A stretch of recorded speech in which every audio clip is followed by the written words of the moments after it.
नमस्कार दोस्तों, आपके अपने YouTube चैनल रेलवे क्लासेस के ऑफिशियल चैनल में आपका स्वागत है। मैं दिलीप राठौर आपके लिए आज से शुरू करने वाला हूँ। तो क्या है मेरे भाई, क्या शुरू करने वाले हैं? तो जीके की क्लास, वो भी किस लिए? अपन क्षेत्र रक्षक, वन रक्षक और सहायक जेल अधीक्षक 2026 के को टारगेट करके आज से ही क्लास शुरू करने वाले हैं। मैंने आपके लिए एक और वीडियो बनाया था कि अपन जो इसके लिए फ्री बेस लाने वाला है, उसी का ये पार्ट होने वाला है। और इसी के साथ अपन गणित, साइंस और हिंदी भी स्टार्ट करने वाले हैं। तो ये एकदम फ्री होने वाला है और कंटेंट इस लेवल का दिया जाएगा कि अगर ये क्लासेस आपने एग्जाम तक देख ली तो आपका सिलेक्शन होने वाला है। बस यही कहना चाहूंगा। और एक और जानकारी आपके लिए है कि जो भी मध्य प्रदेश पुलिस कांस्टेबल की तैयारी कर रहा है, उसके लिए अपन फ्री फाउंडेशन कोर्स लेकर आ रहे हैं। कब लेकर आ रहे हैं? तो 1 जनवरी को, 1 जनवरी 2026 से फ्री फाउंडेशन कोर्स यहाँ लेकर आ रहे हैं। बेसिक से एडवांस तक जाएंगे और जो एप्टेक पैटर्न अभी पूछ रहा है, उसी आधार पर यहाँ भी अपन पढ़ाने वाले हैं। तो आइए पहला क्वेश्चन देखते हैं। और आज का जो प्रैक्टिस सेट, इसमें अपने मिक्स क्वेश्चन है।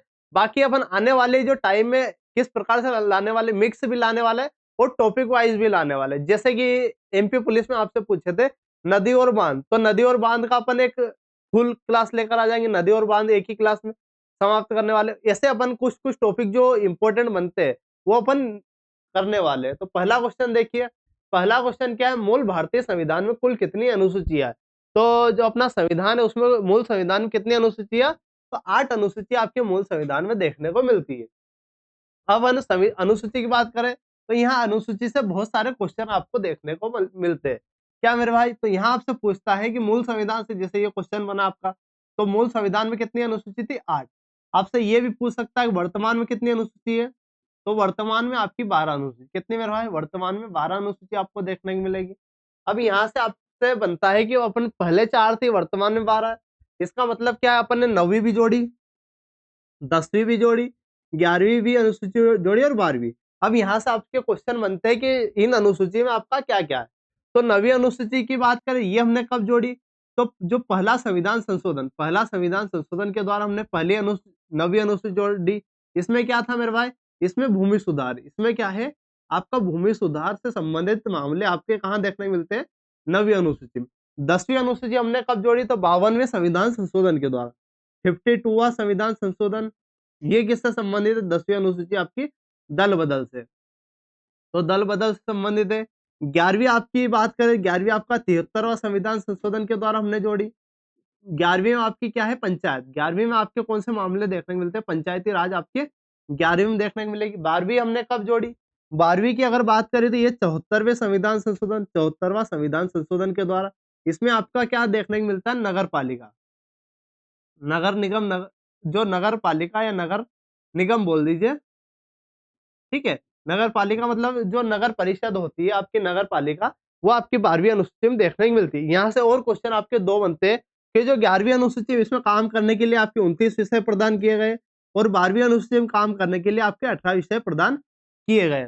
तो इस क्वेश्चन से आपको इतनी जानकारी याद होनी चाहिए। मतलब अनुसूची से अगर क्वेश्चन आएगा तो इससे बाहर आपका क्वेश्चन नहीं देखने को मिलेगा। एक और क्वेश्चन आपके लिए इंपॉर्टेंट अनुसूची से ही, ये देख लीजिए। क्या है मेरे भाई? भारतीय संविधान द्वारा मान्यता प्राप्त भाषाओं का उल्लेख किस अनुसूची में है? तो भाषाओं की बात करें तो क्या है मेरे पास? भाषा का उल्लेख हमें कहाँ देखने को मिलता है? तो भाषा का उल्लेख हमें 8वीं अनुसूची में देखने को मिलता है। अब भाषा से संबंधित बात करें तो पहले भाषा से देख लेते हैं, फिर अपन जो 8 आपकी 7 अनुसूची बची है वो भी अपन यहाँ देखने वाले। तो भाषा का उल्लेख आपकी 8वीं अनुसूची में। भाषा की बात करें तो ये हमारी 8वीं अनुसूची में। कौन सी मेरे भाई? 8वीं अनुसूची में आपको देखने को मिलेगा। और यहाँ बात करें, यहाँ भी आपका 2 प्रकार के बनते हैं। एक तो मूल संविधान में आपकी 14 भाषा थी। वर्तमान में अगर बात करें, वर्तमान में 8वीं अनुसूची में आपकी कितनी भाषा है? वर्तमान में 22 भाषा। अब अपन ने जोड़ी अलग-अलग संविधान संशोधन के द्वारा। तो कब-कब जोड़ी? तो ये अपन ने 21वां संविधान संशोधन के द्वारा जोड़ी। कौन सा? 21वें संविधान संशोधन। एक हमारा 71वां संविधान संशोधन, एक हमारा है 92वां संविधान संशोधन। तो इनके द्वारा हमने जोड़ी। तो 21वें संविधान संशोधन के द्वारा हमने कौन सी जोड़ी? 15वीं भाषा जोड़ी, जिसका नाम क्या है? सिंधी। अपन ने सिंधी भाषा जोड़ी। यहाँ से आपका क्वेश्चन बनेगा। 71वें के द्वारा हमने नमक भाषा जोड़ी। आपके लिए ट्रिक क्या बनती है? नमक। नमक से आपकी कौन-कौन सी भाषा बनेगी? न से हो जाएगा नेपाली। क्या हो जाएगी मेरे भाई? नेपाली। म से हो जाएगा मणिपुरी। म से क्या हो जाएगा? मणिपुरी और क से हो जाएगा कोंकणी, क से क्या हो जाएगा कोंकणी। तो यहाँ से इतनी भाषा आपकी 71वें संविधान संशोधन के द्वारा हमने नेपाली, मणिपुरी और कोंकणी भाषा जोड़ी। अब 52वें 92वां जो संविधान संशोधन है 92, इससे हमने कौन सी 4 भाषा जोड़ी, तो उसका नाम क्या है बोडोमास। बोडोमास से इसको याद रख सकते हैं अपन, तो बोडोमास। बो से क्या हो जाएगा बोडो, क्या हो जाएगा बोडो। डो से हो जाएगा मेरे भाई डोगरी, डोगरी। माँ से हो जाएगा क्या हो जाएगा मैथिली, माँ से क्या हो जाएगा मैथिली। और स से हो जाएगा संथाली, स से क्या हो जाएगा आपका संथाली भाषा होने वाली है। तो 8वीं अनुसूची में आपकी इतनी भाषा अपन ने अलग से जोड़ी थी, ये आपको याद रखना है। और जो संविधान संशोधन है ये भी आपको याद रखना है। तो इतनी अनुसूची। अब यहाँ आपकी जो 7 अनुसूची आपकी बची है, ये भी अपन यहाँ देख लेते हैं। तो जो पहली अनुसूची है मेरे भाई, पहली अनुसूची, दूसरी, थर्ड, फोर्थ, 5, 6 और 7 जो 7 अनुसूची है। अब यहाँ से आपके क्वेश्चन कैसे बनते हैं कि ये जो अनुसूची आपकी किस क्षेत्र से संबंधित।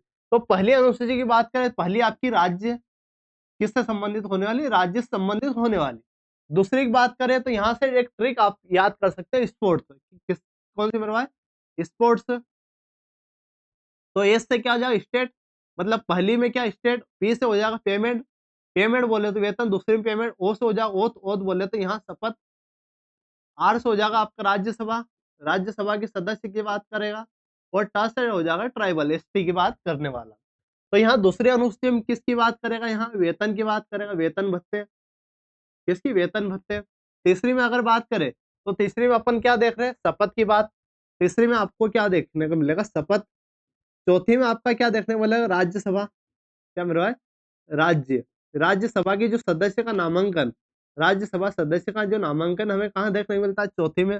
पांचवी में आपको क्या देखने में मिलता है एसटी जो अनुसूचित जनजाति है उसका आपका क्षेत्र यहाँ आपको देखने को मिलता है। छठी में आपका, छठी जो अनुसूची है यहाँ आपको एटीएमएम, एटीएमएम जो राज्य है असम, त्रिपुरा, मेघालय और मिजोरम।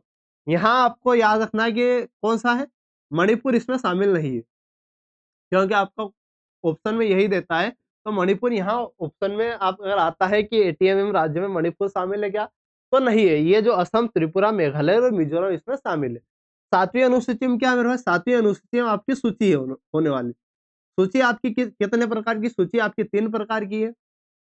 3 प्रकार में आपकी एक केंद्र है, एक केंद्र इसको संघ भी बोलते हैं, एक राज्य, केंद्र, राज्य, और एक होती है समवर्ती सूची। कौन सी बनवाए समवर्तित। इतनी जानकारी आपको यहाँ होनी चाहिए। तो अपन ने अनुसूची से जुड़े सभी फैक्ट यहाँ देख लिए। क्या क्या देखिए एक बार मैं दिखा देता हूँ फिर से। तो मूल संविधान में आपकी 8 अनुसूची थी, है वर्तमान में 12। मतलब अनुसूची से यहाँ देख ली अपन ने, 8वीं अनुसूची यहाँ देख ली पूरी, और जो 7 बाकी की बच्ची वो अपन ने यहाँ देख ली। अब अगला क्वेश्चन देखिए, अगला क्वेश्चन क्या है, निम्नलिखित में से भारत का वह राज्य जो बांग्लादेश से तीनों ओर से घिरा है, ऐसा कौन सा राज्य है जो बांग्लादेश से तीनों ओर से घिरा है। बांग्लादेश की बात करें ये हमारे उत्तर जो पूर्वी राज्य है वहां आपको देखने को मिलेगा। और उत्तर पूर्वी राज्य में आपका जो त्रिपुरा है, कौन सा मेरा है त्रिपुरा, आपका तीनों ओर से बांग्लादेश से घिरा हुआ है। ये क्वेश्चन आपका बनता है। अब यहाँ से आपका बांग्लादेश की बात अगर आई है तो बांग्लादेश से जुड़े यहाँ से कुछ फैक्ट आपको याद रखने चाहिए। बांग्लादेश की जो पीएम है, वर्तमान पीएम कौन है, पहले आपकी कौन थी शेख हसीना, लेकिन वर्तमान में कौन है मोहम्मद यूनिस। वर्तमान में अगर बात करें तो वर्तमान में जो मोहम्मद मोहम्मद यूनिस इसके होने वाले हेड यूनिस। इसकी अगर बात करें तो मुद्रा क्या है, मुद्रा आपकी टका होने वाली, मुद्रा क्या होने वाली टका होने वाली। और आपकी राजधानी क्या होने वाली, राजधानी इसकी ढाका होने वाली। राजधानी की बात करें तो ढाका यहाँ होने वाली है। तो ये जो पड़ोसी राज्य है भारत और उसके पड़ोसी राज्य, इससे भी आपका क्वेश्चन यहाँ देखने को मिलता है। तो ये कुछ जानकारी यहाँ देख लेना, तो ये हो जाएगा। बाकी बांग्लादेश से की सीमा जो है, भारत में सबसे ज्यादा जो अंतर्राष्ट्रीय सीमा किस देश से लगती है, तो बांग्लादेश से लगती है, ये भी आप देख लेना। अगला देखिए, अगला क्वेश्चन क्या है, भारत के निम्नलिखित में से किस राज्य से कर्क रेखा नहीं गुजरती है। तो भारत में कर्क रेखा आपकी कितने राज्यों से गुजरती है वो आपको पता होना चाहिए। बाकी मध्य प्रदेश की स्थिति से एक अलग क्वेश्चन में लाने वाला हूं, तो वो भी अपन देखने वाले। यहाँ भारत की स्थिति बात करें अपन, यहाँ भारत की ही करने वाले। तो कर्क रेखा की बात करा किसकी, कर्क रेखा। तो कर्क रेखा भारत के 8 राज्यों से होकर गुजरता है, 8 राज्यों से होकर गुजरता है, 8 राज्य से। कर्क रेखा की बात करें, ये कितना 23.5 डिग्री, 23.5 डिग्री जो उत्तरी अक्षांश, 23.5 डिग्री उत्तरी अक्षांश। कौन सा मेरा भाई? उत्तरी अक्षांश आपको यहाँ देखने को मिलता है, अक्षांश। तो 23.5 डिग्री उत्तरी अक्षांश की बात करें तो वो कर्क रेखा होने वाली। तो ये कितने राज्यों से होकर गुजरती? ये आपके 8 राज्य से अपन देख चुके हैं। तो 8 राज्य कौन कौन से? आपका गुजरात, कौन सा मेरे भाई? गुजरात। फिर आपका आने वाला राजस्थान, कौन सा आने वाला? राजस्थान। फिर बात करते हैं यहाँ एमपी, एमपी के बाद मेरे भाई छत्तीसगढ़, कौन सा? छत्तीसगढ़। छत्तीसगढ़ के बाद यहाँ झारखंड, कौन सा? झारखंड होने वाला। फिर पश्चिम बंगाल, वेस्ट बंगाल। फिर क्या आने वाला है? आपका त्रिपुरा। फिर बात करें तो त्रिपुरा, फिर आपका मिजोरम। फिर कौन सा आने वाला? मिजोरम। तो ये आपके 8 राज्य हो जाएंगे। ये आपके कौन से 8 राज्य, इन 8 राज्यों से होकर गुजरती है। अब इसमें कौन सा शामिल नहीं है? पश्चिम बंगाल, छत्तीसगढ़ भी है, झारखंड भी, लेकिन उड़ीसा यहाँ शामिल नहीं है। तो ये हमारा कर्क रेखा से जुड़ी। और एक और क्वेश्चन आपका बनता है, कर्क रेखा जो है किस नदी को 2 बार काटती है? तो रेखा जो है, कर्क रेखा को 2 बार काटने वाली नदी कौन सी है? तो माही नदी। कर्क रेखा को 2 बार काटने वाली नदी कौन सी? माही नदी होने वाली। ये क्वेश्चन आपसे बनता है, ये आप मेरे भाई याद रख लेना। अगला क्वेश्चन देखिए, अगला क्वेश्चन क्या बन रहा है? रोलेट एक्ट किस वर्ष पारित हुआ? रोलेट एक्ट की बात कर, रोलेट एक्ट आपका किस वर्ष पारित हुआ? यहाँ पारित की बात कर रहा, मतलब लागू कब हुआ? तो लागू आपका 1921 में हुआ। लेकिन एक्ट कब का था? एक्ट आपका 1919 का था। रोलेट एक्ट 1919 का था, लेकिन लागू आपका 1921 में ये लागू हुआ था। ये आपको याद रखना। 1919 में क्या हुआ था? 1919 की बात करें तो यहाँ जलियांवाला बाग हत्याकांड, कौन सा? जलियांवाला बाग हत्याकांड यहाँ हुआ था। 13 अप्रैल 1919 को जलियांवाला बाग हत्याकांड। और उसी का के विरोध, ये विरोध किसका हो रहा था? रोलेट एक्ट का विरोध हो रहा था। उसी के कारण क्या है, इसको थोड़ा लेट इन्होंने लागू किया 1921 में मेरे भाई। अगला देखिए, और 1916 की बात करें, 1916 में क्या हुआ था? आपका लखनऊ अधिवेशन हुआ था। कौन सा? लखनऊ अधिवेशन आपका कब हुआ था? 1900। लखनऊ अधिवेशन की बात करें तो ये 1916 में हुआ था। यहाँ अध्यक्षता किसने करी थी? अंबिका चरण मजूमदार ने इसकी अध्यक्षता करी थी 1916 में। नेक्स्ट देखिए, नेक्स्ट क्या है? कणम मल्लेश्वरी किस खेल से संबंधित? कणम मल्लेश्वरी मोस्ट इंपोर्टेंट आपके लिए बनता है, क्योंकि केडी जादव आपका मध्य प्रदेश पुलिस में पूछ चुका है, केडी जादव किस खेल से संबंधित है और इनको कब पदक मिला था। तो कर्णम मल्लेश्वरी की बात करिए, भारोत्तोलन से संबंधित है। जो कर्णम मल्लेश्वरी है, कौन मेरा है? कर्णम मल्लेश्वरी। इनकी बात करें तो इन्होंने 2000 में एक ओलंपिक हुआ था, सिडनी ओलंपिक। कौन सा ओलंपिक? सिडनी ओलंपिक हुआ था, वहां इन्होंने कांस्य पदक जीता था। सिडनी ओलंपिक में कांस्य पदक जीता था और ये पहली महिला थी। कर्णम मल्लेश्वरी क्या ओलंपिक में पदक जीतने वाली कौन है? फर्स्ट महिला है। तो ये तो आपको याद रखना ही पड़ेगा। कर्णम मल्लेश्वरी भारोत्तोलन से संबंधित, इन्होंने कांस्य पदक जीता था और कौन से ओलंपिक में? सिडनी ओलंपिक में, और भारोत्तोलन से संबंधित। अब यहाँ से आपका पुरुष का पूछ सकता है कि पुरुष ने कौन सा पुरुष है जिन्होंने जीता था, तो वो भी देख लेते हैं। तो एक केडी जादव है। कौन सा?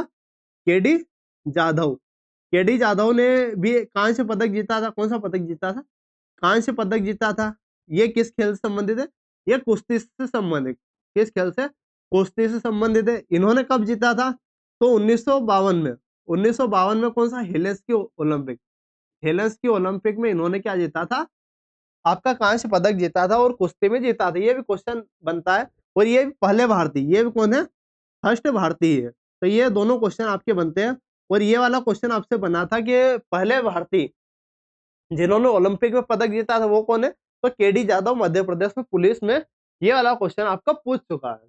अगला देखिए, अगला क्या है? निम्नलिखित में से किस नदी को बंगाल का शोक बोलते हैं? तो बंगाल का शोक हम किस नदी को बोलते हैं मेरे भाई? यहाँ देखना, बंगाल की बात करें, बंगाल का शोक मतलब, बंगाल का शोक से मतलब क्या है यहाँ कि ऐसी नदी जो बंगाल में बाढ़ ला दे। तो वो कौन सी होने वाली? बंगाल में बहने वाली नदी हमको देखनी है। तो यहाँ से बंगाल में बहने वाली नदी देखिए तो दामोदर। तो दामोदर को क्या बोलते हैं? बंगाल का शोक बोलते हैं। अब आपको बिहार का शोक, कोसी क्या बोलते हैं? कोसी को हम बिहार का शोक बोलते हैं। कौन सा? बिहार का शोक, बिहार का क्या मेरे भाई, शोक बोलते हैं। कहीं कहीं आपको महानदी उड़ीसा का शोक के नाम से भी देखने को मिलती है। तो ये दो जानकारी तो आपको होनी चाहिए कि बंगाल का शोक दामोदर नदी को और कोसी आपका बिहार का शोक बोलते हैं। नेक्स्ट देखिए, नेक्स्ट ये है, भारतीय संविधान में पहला संशोधन कब किया गया? तो भारत का जो संविधान है इनमें इसमें हमने पहला संशोधन किया, ये कब किया? तो 1951 में किया। अब पहला संविधान संशोधन की बात कर रहा है, फर्स्ट संविधान संशोधन जो आपका 1951 में हुआ, ये अपन देख भी चुके हैं। इसमें अपन ने क्या किया, इसमें अपन ने बात करें, इसमें अपन ने 9वीं अनुसूची जोड़ी। कौन सी? 9वीं अनुसूची जोड़ी। अब 9वीं अनुसूची आपकी किससे संबंधित है? जो 9वीं अनुसूची आपकी भूमि सुधार से संबंधित है। किससे? भूमि सुधार से। तो ये क्वेश्चन आपका बनता है कि पहला संविधान संशोधन आपका किस वर्ष हुआ? तो 1951 में हुआ। इसमें हमने 9वीं अनुसूची जोड़ी और इसमें भूमि सुधार वाले मामले हमें देखने को मिलते हैं। नेक्स्ट देखिए, नेक्स्ट क्या है? भारत सरकार द्वारा जो रुपए का चिन्ह है, कौन सा? रुपए का जो चिन्ह है किस वर्ष अपनाया गया? तो भारत सरकार द्वारा जो रुपए का चिन्ह है ये हमने अपनाया 2010 में, 2010 में। और जो रुपए का चिन्ह है ये किसने बनाया था? उदय कुमार ने। इसमें ये भी क्वेश्चन आपसे बन सकता है कि जो रुपए का चिन्ह है वो बनाने वाले कौन है? तो उदय कुमार है और अपनाया हमने 2010 में था। अगला देखिए, नेक्स्ट क्वेश्चन क्या है? भारत का पहला मुख्य चुनाव आयुक्त कौन है? भारत के पहले मुख्य चुनाव आयुक्त की बात कर रहा है। तो भारत के पहले मुख्य चुनाव आयुक्त कौन है? तो सुकुमार सेन जो है पहले चुनाव आयुक्त है। लेकिन अगर बात करें वर्तमान स्थिति में 26वें, आपको याद रखना है 26वें वर्तमान है, 26वें, और ये वर्तमान भी है। ठीक है, आपसे ये पूछ सकता है कि वर्तमान में कौन है? तो वर्तमान में ज्ञानेश कुमार। वर्तमान स्थिति की बात करें तो वर्तमान में जो मुख्य चुनाव आयुक्त है वो ज्ञानेश कुमार है। पहले कौन थे? पहले शिव कुमार सेन थे। नेक्स्ट देखना, नेक्स्ट क्या है? राज्यसभा के सदस्यों का कार्यकाल कितने वर्षों होता है? अब राज्यसभा के सदस्य का कार्यकाल यहाँ पूछ रहा है। तो राज्यसभा के सदस्य का कार्यकाल आपका 6 वर्षों होता है। ठीक है, अब यहाँ एक और क्वेश्चन बनता है कि राज्यसभा का कार्यकाल क्या होता है? क्या मेरे भाई? राज्यसभा का कार्य, यहाँ देखना, राज्यसभा का कार्यकाल, राज्यसभा का कार्यकाल अगर आपसे पूछ लेता राज्यसभा का कार्यकाल होता है या नहीं, तो मेरे भाई राज्यसभा का कार्यकाल नहीं होता। क्यों नहीं होता है? क्योंकि यह स्थायी सदन है। कौन, कैसा सदन है? स्थायी सदन है। क्यों सदन है? क्योंकि इसको भंग नहीं किया जा सकता। अब यहाँ 6 साल तो कार्यकाल है, लेकिन अगर 6 साल सभी मेंबर को अपन 6 साल के लिए एक साथ नियुक्त कर दे तो भाई 6 साल बाद सभी की आपकी खत्म हो जाएगी और भंग हो जाएगा। तो इसके लिए अपन क्या करते हैं? इसके लिए जो मेंबर होते हैं आपके, जो मेंबर होते हैं, यहाँ बात करें जो सदस्य होते हैं आप, क्या मेरे भाई, जो जितने भी सदस्य होते हैं आपके राज्यसभा के, उसका 1/3 मतलब 1/3 अपन क्या है चुनाव करते हैं। हर 2 साल में इनका चुनाव करते हैं। 1/3 है, हर 2 साल में इनका चुनाव करते हैं। मतलब 2 साल में 1/3 जो मेंबर होते हैं राज्यसभा के, वो अपन क्या करते हैं? रिन्यू कर देते हैं। उसके कारण क्या, हर 2 साल में आधे 1/3 अपने नियुक्त हो जाते, नए आ जाते हैं और ये कभी भंग नहीं होती। अब सदस्य की बात करिए, आइए सदस्य देख लेते हैं। तो यहाँ लोकसभा का सदस्य का कार्यकाल कितना होता है? लोकसभा का सदस्य का कार्यकाल यहाँ 5 वर्ष होता है। लोकसभा के सदस्य का कार्यकाल कितना है? 5 साल। यहाँ पंचायत का कार्यकाल 5 साल होता है। बहुत सारे जो मेंबर होते हैं उनका कार्यकाल 5 साल होता है। लेकिन यहाँ आप देख लेना कि न्यूनतम एज वाला क्वेश्चन भी यहाँ से बनता है। न्यूनतम एज वाला, कि न्यूनतम एज कब कितनी होनी चाहिए? तो यहाँ लोकसभा में नियुक्त होने के लिए 25 वर्ष, यहाँ विधानसभा में भी नियुक्त होने के लिए कितनी होनी चाहिए? 25 वर्ष। राज्यसभा के लिए नियुक्त होने के लिए आपकी 30 वर्ष, कितने? 30 वर्ष। और विधान परिषद जो होता है आपका, जो विधान परिषद आप में भी आपकी कितने? 30 वर्ष। और यहाँ प्रेसिडेंट और वाइस प्रेसिडेंट मतलब राष्ट्रपति और उपराष्ट्रपति के लिए 35 वर्ष होना अनिवार्य है। लेकिन अगर पंचायत चुनाव की बात करें तो क्या मेरा भाई, पंचायत चुनाव की बात करें, पंचायत चुनाव के लिए 21 वर्ष। और वोट डालने के लिए उम्र कितनी चाहिए? वोट डालने के लिए केवल 18 वर्ष आपकी होनी चाहिए।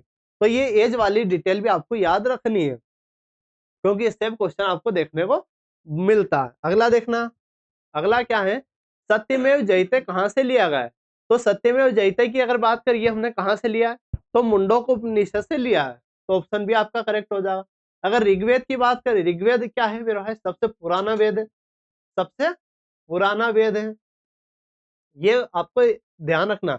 और मनुस्मृति क्या है, मनुस्मृति भी आपको ध्यान रखना है कि बाबा साहब ने किसको जलाया था, तो मनुस्मृति को जलाया था। अगला देखिए, अगला क्या है, संविधान सभा के स्थायी अध्यक्ष कौन है?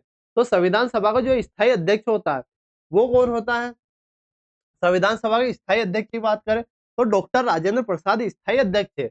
अब यहाँ जो एग्जामिनर बोलता है, क्या बोलता है कि जो स्थायी सदस्य डॉक्टर राजेंद्र प्रसाद है, इनकी नियुक्ति कब हुई थी?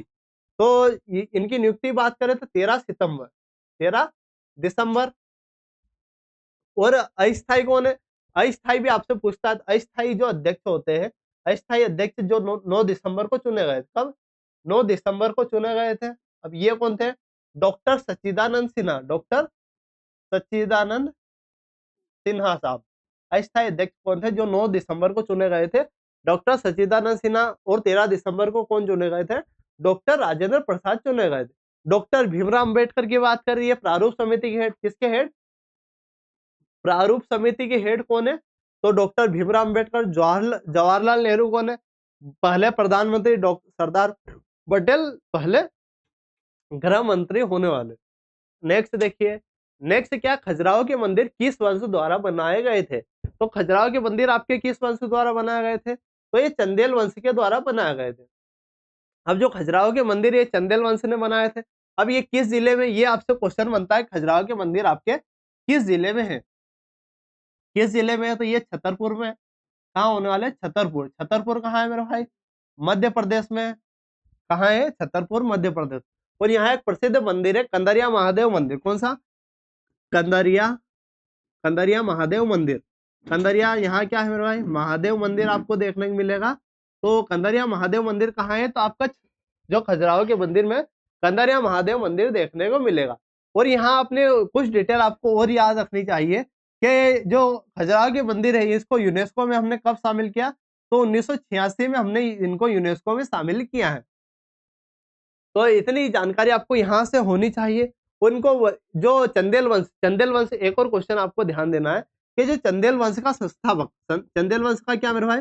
संस्थापक। चंदेल वंश का संस्थापक कौन है? तो नन्नुक। कौन होने वाला है? चंदेल वंश का संस्थापक आपका नन्नुक होने वाला है। तो ये भी क्वेश्चन आपको ध्यान देना है। अगला देखिए, अगला है भारतीय रिजर्व बैंक आरबीआई की स्थापना कब हुई? तो आरबीआई की स्थापना बात करें, आरबीआई की स्थापना आपकी 1935 में, आरबीआई की 1935 में हुई। अब आरबीआई के बारे में आपको बहुत सारी जानकारी यहाँ मैं बताने वाला हूँ, आपको ध्यान रखनी है। आरबीआई की स्थापना की बात करें तो एक्ट आपको याद रखना है, एक्ट 1934 का है। किसकी सिफारिश पर हमने इसको लागू किया? तो शाही आयोग। कौन सा मेरे भाई? शाही आयोग। इसको क्या बोलते हैं? शाही आयोग को यंग हिल्टन आयोग भी बोलते हैं। तो आप कुछ भी याद कर सकते हो। इसकी स्थापना की बात करें तो 1 अप्रैल, कब मेरे भाई? 1 अप्रैल 1935 में इसकी स्थापना हुई है। अब इसका मुख्यालय, हेड क्वार्टर की बात करें तो पहले जब स्थापना हुई थी तो 1937 तक इसका मुख्यालय कहाँ था? तो इसका मुख्यालय कोलकाता था। कब? कहाँ था? कोलकाता इसका मुख्यालय था, कोलकाता। लेकिन 1937 के बाद क्या है? 1937 के बाद इसका मुख्यालय आपका कहाँ देखने को मिलता है? मुंबई में देखने को मिलेगा।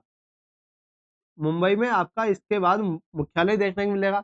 अब यहाँ से बात करें कि पहले इसके हेड, पहले गवर्नर कौन थे? पहले आपके गवर्नर की बात करें, क्या मेरे भाई? फर्स्ट गवर्नर की बात करें तो कौन होने वाले? Osborne Smith. कौन? ओसबोर्न स्मिथ होने वाले पहले। लेकिन फर्स्ट भारतीय, फर्स्ट क्या मेरा भाई? फर्स्ट भारतीय की बात करें, आरबीआई के फर्स्ट भारतीय गवर्नर कौन है? तो ये सीडी देशमुख साहब होने वाले, सीडी देशमुख, सीडी देशमुख होने वाले हैं। लेकिन अगर यहाँ से एक और क्वेश्चन आपका बनेगा कि वर्तमान में कौन है? तो वर्तमान में 26वें क्रम के हैं। कौन होने वाले? संजय मल्होत्रा। कौन होने वाले मेरे भाई? संजय मल्होत्रा साहब होने वाले। क्लियर? तो आरबीआई के बारे में आपको इतनी जानकारी होनी चाहिए कि आरबीआई के लिए एक्ट कौन सा 1934 का है, शाही आयोग की सिफारिश पर, इसको यंग हिल्टन आयोग भी बोलते हैं। 1 अप्रैल 1935 को इसकी स्थापना हुई है। हेडक्वार्टर 1937 के पहले कोलकाता था, वर्तमान में मुंबई में। अभी 26वें नंबर के संजय मल्होत्रा। पहले कौन थे? पहले गवर्नर ओसबोर्न स्मिथ। और पहले भारतीय कौन थे? सीडी देशमुख साहब थे। नेक्स्ट देखिए, नेक्स्ट क्या है? में पहली जनगणना किस वर्ष हुई? तो भारत में पहली जनगणना आपकी 1872 में, 1872 में आपकी पहली जनगणना हुई। यहाँ देखना मेरे भाई कि 1872 में आपकी क्या हुई? पहली जनगणना हुई। किसके काल में? मेयो के काल में। किसके काल में? यहाँ फर्स्ट जनगणना आपकी हुई, फर्स्ट जनगणना। लेकिन 1881 में आपकी एक और जनगणना हुई, जो रिपन के काल में। किसके काल में? रिपन के काल में हुई, और दशकीय आधार पर। किस आधार पर? दशकीय आधार पर आपकी पहली जनगणना आपकी यहाँ हुई। अब यहाँ से इतनी जानकारी आपको रखनी है, लेकिन ये क्या है मेरे भाई, 2011 की जो जनगणना, 2011 की जनगणना आपकी, ये भी आपको याद रखनी है। ये कौन से क्रम की जनगणना थी? तो 15वें क्रम की जनगणना थी। लेकिन यहाँ एक और क्वेश्चन बनता है कि 7वें क्रम की भी जनगणना आपको यहाँ देखने को मिलेगी। तो ये क्या है? स्वतंत्र भारत मतलब आजादी के बाद, मतलब क्या मेरे भाई, आजादी के बाद आपकी 7वें क्रम की जनगणना यहाँ देखने को मिलेगी। अब इसका जो चंद्रमौली साहब, इसके हेड कौन थे? तो चंद्रमौली इसके हेड थे। चंद्रमौली क्या है? इसके हेड। और इसका उद्देश्य क्या था? हमारी जनगणना हमारा भविष्य। क्या मेरे भाई? हमारी जनगणना हमारा भविष्य। इसका जो ध्येय वाक्य थे वो क्या था? हमारी जनगणना हमारा भविष्य। तो इतनी जानकारी तो आपको यहाँ से भी होनी चाहिए 2011 की जनगणना से। नेक्स्ट देखिए, त्रयी नाम किसके लिए उपयोग किया जाता है? तो त्रयी मतलब वेद त्रयी। वेद त्रयी में कौन शामिल नहीं है? ये क्वेश्चन आपसे बनता है। तो वेद त्रयी मतलब त्रयी आपका वेद से संबंधित होने वाला। इसमें 3 वेद शामिल है, ऋग्वेद, यजुर्वेद और सामवेद। कौन कौन से? ऋग्वेद है, यजुर्वेद और सामवेद। अथर्ववेद इसमें शामिल नहीं होता है। अब जो है ये चारों वेद के बारे में अपन अगली स्लाइड में देखने वाले हैं। क्या मेरा, किस वेद में सभा और समिति को प्रजापति की 2 पुत्रियां कहा गया है? तो सभा और समिति को प्रजापति की 2 पुत्रियां कहाँ कहा गया है? तो आपका अथर्ववेद में कहा गया है। ये तो आपका करेक्ट हो जाएगा। यहाँ देखना कि ऋग्वेद क्या है मेरा? ऋग्वेद आपका सबसे पुराना है। ऋग्वेद क्या है? सबसे पुराना है। यहाँ अथर्ववेद की बात करें तो अथर्ववेद आपका सबसे नया है। यजुर्वेद में आपको क्या देखने को मिलता है? यज्ञ के बारे में जानकारी देखने को मिलेगी। सामवेद में आपकी संगीत के बारे में जानकारी देखने को मिलेगी। तो इतनी जानकारी आपको होनी चाहिए। और ऋग्वेद में गाय को क्या बोलते हैं? ऋग्वेद में आपके गाय को क्या बोला जाता है? क्या बोला? ऋग्वेद में गाय को क्या बोला जाता है? अघन्या। अघन्या। ऋग्वेद में गाय को हम क्या बोलते हैं? अघन्या बोला जाता है। तो ये आपको याद रखनी। आपके लिए क्वेश्चन है कि जो आपके जो गाय को मतलब नदी तमा किस नदी को बोला गया है? ये क्वेश्चन आपको बताना है। अगला देखिए, अगला क्या है? यूनेस्को का मुख्यालय कहाँ होना है? यूनेस्को का मुख्यालय कहाँ है? तो यूनेस्को का मुख्यालय की बात करें, इसका मुख्यालय आपका पेरिस में होने वाला है। यूनेस्को की बात करें तो यूनेस्को की स्थापना आपकी 1945 में हुई। कब हुई? 1945 में। यूनेस्को क्या है मेरे भाई? यूनेस्को साइट आपकी वर्ल्ड हेरिटेज साइट घोषित करता है। अगर भारत की स्थिति में बात करूं, भारत में कितनी यूनेस्को हेरिटेज साइट है? तो वर्तमान में 44 है। वर्तमान में कौन है? 44 है। अब यहाँ से कुछ इंपॉर्टेंट आपको याद रखनी पड़ेगी, जैसे कि 44 भी याद रखनी पड़ेगी, 43 भी याद रखनी पड़ेगी। 44 में क्या है मेरे भाई? तो मराठा काल के किले। कौन सा? मराठा जो काल है, मराठा काल के किले आपको यहाँ देखने को मिलेंगे। तो इसमें आपके कौन से एक किला महत्वपूर्ण है? जो तमिलनाडु, जो कहाँ है? तमिलनाडु में, जिसका नाम क्या है मेरा? जिंजी किला। जिसका नाम है आपका जिंजी किला। 43वीं जो होने वाली मोइदम, 43वीं कौन सी है होने वाली? मोइदम। मोइदम कहाँ होने वाली? मोइदम आपकी असम, असम में होने वाली। मोइदम क्या है? आपके कब्रिस्तान। जो मोइदम काल में जो दफनाने की प्रणाली होती है, तो वो मोइदम आपके 43 में शामिल होने वाली है।